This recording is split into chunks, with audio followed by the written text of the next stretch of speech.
How's it going, everybody? I am Jason of Jason's Realm here, and today I am here giving you guys a quick rundown of what happened last week in football. So to start things off, predictions from last week. I went 9-7, PDF went 11-5, and David went 10-6. I am trailing the rear right now by 2 games. But I guess we'll just get started and jump right into Thursday Night Football, where we had the Indianapolis Colts beating the Denver Broncos 12-9. Both offenses were tired and they tried to lose. And Russ can't cook and Matt Ryan is a husk of his former self. That is just how it is. Both teams deserved losses, but the Colts managed to get away victorious. Up next, we got the London game. The New York Giants beating the Green Bay Packers 27-22. The Packers were out to a hot start. They fell apart. They managed to get lost in the London Metro, I guess, after halftime because they didn't manage to show up. And are the Giants for real now? I mean, they played some smart football. Are they looking like they're for real? Like, that purposeful safety at the end really saved the game for them when they were trying to punt it. Well, we'll find out. But up next, we got the Pittsburgh Steelers falling 38-3 to the Buffalo Bills. Kenny, actually in this game, despite the Steelers' offensive struggles, he looked good. He was making his passes. He was right on the target. It's just they weren't able to finish drives, but you can't blame him against that strong defense. The Steelers have no defense without TJ Watt, it seems. And Buffalo was just taking out all the aggravation from the previous week of almost losing to the Ravens on the Steelers. Up next, we got the LA Chargers beating the Cleveland Brownies 30-28. This game was back and forth, big offensive game that nobody expected. Neither defense was able to secure the win. It was just an offensive shootout. And the Browns are looking about average right now. I mean, they were able to keep pace, but they're looking about average at best. Up next, we have the biggest upset of the day, I have to say. The Houston Texans no longer winless, beating the Jags 13-6. Is Houston a trap team now? I mean, that's what we're looking at. Houston has lost their games, but they have kept it close somehow. They're like the Lions of this year, a trap team. But Jacksonville is maybe not the real team we thought they were. Not sure. We'll have to find out going forward. But both defenses seemingly did all right because 13-6. I didn't really get a chance to look at the stats or anything on that game. It was just kind of a low-scoring game. I don't really check up on those. Up next, we got the Chicago Bears losing 29-22 to the Minnesota Vikings. It was almost a Minnesota meltdown in the second half, as we expect. Justin Fields was all right out there for the Bears, but the clutch finish by the Vikings managed to get them the win. But they're probably not top 10 on power rankings. Hint, hint. Up next, we got the Detroit Lions losing 29-0 to the New England Patriots. The Lions were just flat all over. The Patriots defense was able to shut down the number one offense, which was kind of surprising, not giving up a single point to them. And Bailey Zappi, he's looking solid, I have to say. I mean, I got the Patriots high. I mean, I think they're going to go in and start winning games. I'm scared because this is exactly how Tom Brady happened. He came in as a backup for an injured quarterback, and he became the guy. We'll see. Up next, we got another big upset. The Miami Dolphins losing 40-7 to the New York Jets, which was kind of ironic because Teddy Bridgewater went out with it was an elbow injury and a potential concussion. Just find that kind of ironic because, Tua and all. But Miami's defense was unable to shut down a weak offense. I mean, that was just a complete meltdown on all fronts by the Dolphins. And the Jets were able to capitalize on it. They were able to capitalize on a weak team and be able to just pound it out for the win. Up next, we got the Atlanta Falcons losing 21-15 to the Tampa Bay Buccaneers. The Falcons were able to score towards the end when Tampa Bay kind of stopped trying. But Tampa Bay was full throttle back on the first half, and the defense looked solid. But then they almost collapsed. I mean, both sides of the ball for Tampa Bay just fell apart in the second half.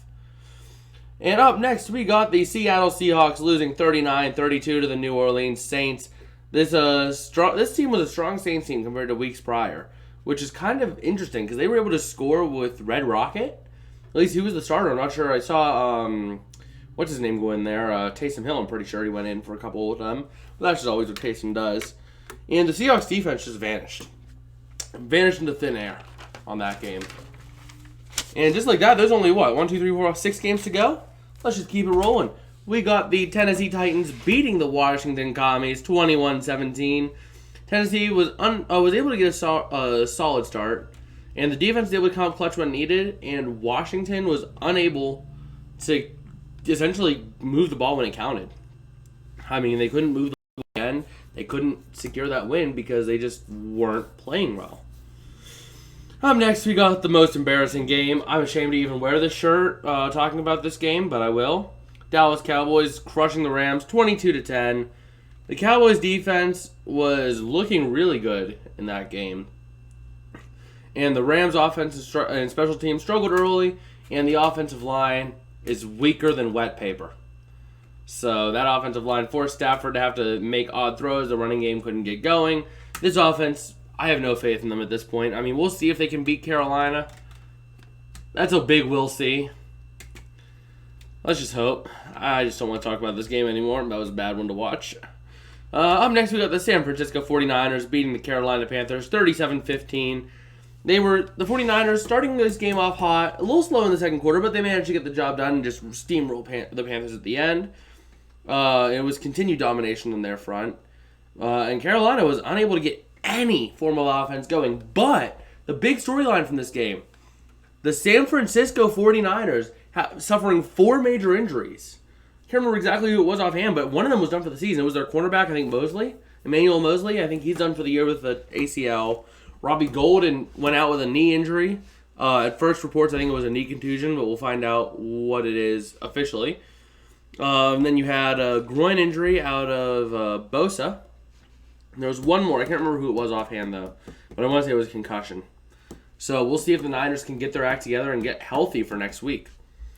Up next, we got the Philadelphia Eagles remaining undefeated, beating the Arizona Cardinals 20-17. The Cardinals' offense just flat in the first half. They came alive in the second half, but it wasn't enough. And the Eagles just kept flying high. I mean, this team, it was ugly in the second half, but the first half, they were just soaring. And we'll see if they can keep this rolling into the next couple weeks.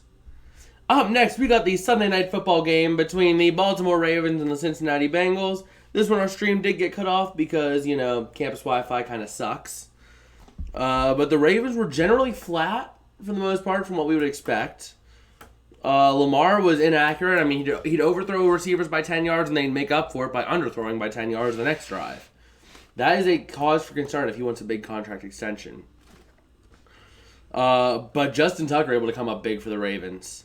And on the Bengals side of things, they just shot themselves in the foot with penalties, and they were unable to keep things going defensively when they needed it. The offense, unable to move the ball, but they're playing in closer games against good opponents. So they might be in the top 10, we'll see. And finally, we have Monday Night Football between the Las Vegas Raiders and the Kansas City Chiefs. The Chiefs winning 30-29 on this.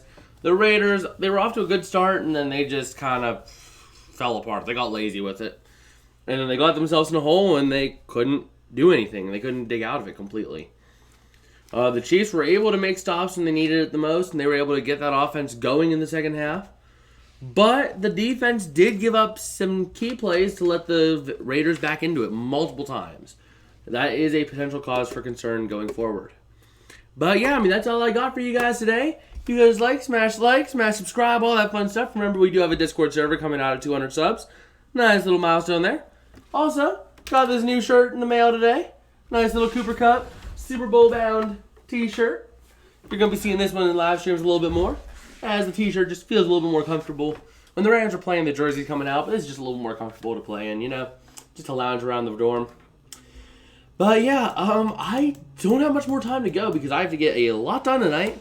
So I guess I will see you guys later and get to editing this. Peace out and have a good one.